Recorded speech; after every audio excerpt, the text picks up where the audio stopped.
Hi, this is Eric Martin with Board Game Geek. I'm here with Tim Harris from PSC Games, or Plastic Soldier Company, and thought you'd give an overview of some of the games that you've released or worked on together with other people, and what is coming, and what you do. Thanks for asking us on. Thanks for asking on, Eric.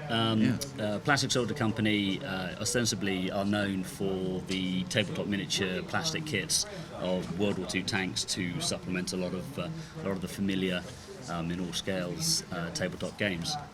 We decided that we wanted to expand our footprint and looked at areas that were very popular, so therefore board games is one of those. Right. And so because of our war game connections, we thought that we would look at a specific kind of niche market in terms of the war games, and ones that we feel would benefit visually by having plastic parts added to. One of those games was Hold the Line. Okay, as you have on the table. As we have on the table here, and as I'm sure you'll agree, it looks far more striking than having the counters and things. We have the global rights for it. Worthington have the rights to North America. We're going to be doing a lot more exciting things with Hold the Line, bringing in other periods and things, and ancient Rome, Napoleonics, and that type of thing. So, kind of looking at all the backlog that Hold the Line had. Okay. Currently, there is an expansion out for it, which is the French-Indian Wars, and that adds a load more scenarios and pieces and things as well. Also, we're very excited with the Great War game that we have, which is written by Richard Borg, based on Command and Colours. We have the tank expansion out already for that. Very shortly, there will be the French expansion, which will add in a load more terrain, scenery, and also additional figures, cavalry and things like that. So we're quite excited about that. Also linked in with Richard Borg, coming out in June, we have the very much loved TSR Revamp game Battle of Britain. Okay. Which again adds the plastic components and aircraft and things like that. We had a very successful Kickstarter with it, and that will be being released in June. We also have Martin Wallace's game coming out soon as well, Lincoln, which was highlighted at Essen, and Martin was on the stand showing how the gameplay of that is, and that looks very exciting as well. That is one I missed totally. I think I remember something with Martin Wallace, and then that was it. I got nothing on the gameplay here. So. No, it's very. I sort of a very basic run through of the original of his game, obviously with the incorrect cards and nothing. Just a work in progress copy, and it was very intuitive gameplay. What I really liked about it was the fact that the Union and Lincoln had to win the war as quickly as possible before, and you as the Southerners, because of a time track, could adjust that accordingly. So it was quite a clever little concept to it. So I quite enjoyed it. And literally, I went through two, three turns with him. But he did a full demo with a lot of people who were very keen to see it. Okay. We got a game coming out as well with Lou Pulsiver, Germania. Obviously, Lou is well known for his Britannia game, and so we are bringing again our experience and our knowledge of plastics to that as well. And Lou wants us to look at doing that as a possible pre-runner, and it is very possible at this stage to redo Britannia. Okay. In a slightly different format. So. Okay. Yeah, it's been out of print for a while. It has very much so. Yeah. We also have a game, Arrow Storm and Armored Storm, and I cannot for the life of me remember his name. I just looked it down now. If I can just check on my phone. Okay. Sorry, unprepared. Okay, sorry, my apologies for that. Sorry, Okay, Dan Mercy. And it's effectively is going to be the Armoured Storm is based on tank battles in North Africa, 1942. There'll be 12 pre-painted 100th scale, so 15 mil tanks, and it's tank battles in North Africa. And it has a very clever mechanic to it, which I can't go into because we're keeping that kind of. But again, it makes it very exciting. Yeah, sorry, no exclusives, I'm afraid.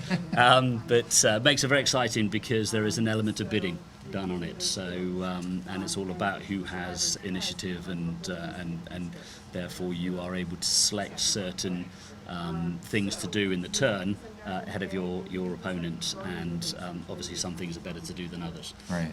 So it's a nice strategic level. That kind of gives a very strategic level, and then you actually have the gameplay on the table, which is rolling dice and moving, painted tanks around, and so that's it from the board game perspective. We have also Plastic Soldier. We have written by Warwick Kinraid, who people may know of the days when he was at Forge World and Games Workshop. He wrote all the Imperial Armour books. We've just launched the second edition of the Battle Group, which gives a nice alternative to the more popular miniature tabletop World War II games that are around at the moment. Okay. So people should have a look at it. It's very elegant gameplay. It's a very, very different rule set to anything else. Again, what they said, one of the best things that we're known for is our plastics, to be able to use for tabletop miniatures. This is the latest one out, which is the SDKFZ 231, which makes 4 options, and again, reasonably priced, good pricing. So. Okay. That's kind of it, really. This is like a specialized part of the game world that I know almost nothing about. So it's well, we just yeah. It is. I mean, it's very popular. World War II. A certain New Zealand company made World War II very, very popular with Flames of War. We designed all of our kits and everything to support our battle group, but it complements very well, Right. and our price point is very, very keen as well. And most gamers I know, me being one of them, are very like to save their money and get the maximum benefit they can from their money, and I believe our kits certainly offer that. Certainly is very popular. One of the things that we need to do, which is why we're over here, is to expand our distribution with the distributors. It's prohibitive to smaller retailers to order directly from the UK, where we fulfill from, and we realise that, and so we are really very much pushing to get with all the distributors. Currently we're with Alliance and Golden Distribution and GTS through Ian Brodie Grigling's game, but I very much would like to look at getting ACD and PhD on board as well, because everybody has their preferred supplier that they go to, and so we need to cover all bases, and we really do feel that we could do very well in the US, given the size of the market and the popularity of our product. I think globally, I think will reflect in the US as well. So it's mostly a question of availability, I guess. Yes. Yeah. So just make sure you ask your local game store, who can then ask their distributors, and hopefully. So the distribution is as well for the games, or also for the both models? absolutely both, yeah. So the only game we can't distribute in North America, as we haven't got the license for it, is Hold the Line, because Worthington is a US company, so it would be silly for them not to take on their own backyard. Yes. But again, our global distribution and network obviously allows us to kind of look after the rest of the world. But yeah, very much so. So all of our stuff is available, will be available through those people. In fact, actually, Alliance have taken a fair amount of our stock, so that would be a good starting point. But hopefully, we'll have ACD and PhD by the end of the show. Okay, that's right. Yeah, we're here at GAMA Trade Show, so doing business. That is absolutely. Kind of and again, hopefully, next year we will be here with a very big stand in our own right, because at the moment we're sharing the stand with Ian at Grigling Games very kindly, is because obviously we do a lot of joint publishing. Right. Unfortunately, he is stuck in upstate New York, Woodstock, with about 20 inches of snow, I believe. That's right. Ian, if you're watching, hope you don't freeze there. Oh yes, Shafe as well. Ian, I mustn't forget that. We got a lot more with the Quartermaster General coming out, and also Ian's game Shafe, which we're very much looking forward to. Okay. I don't know anything about it because he hasn't told me anything about it, but I have had a very brief read through. He has changed it a little bit, and that looks quite exciting as well. Effectively, it's about strategic battles in Northwest Europe.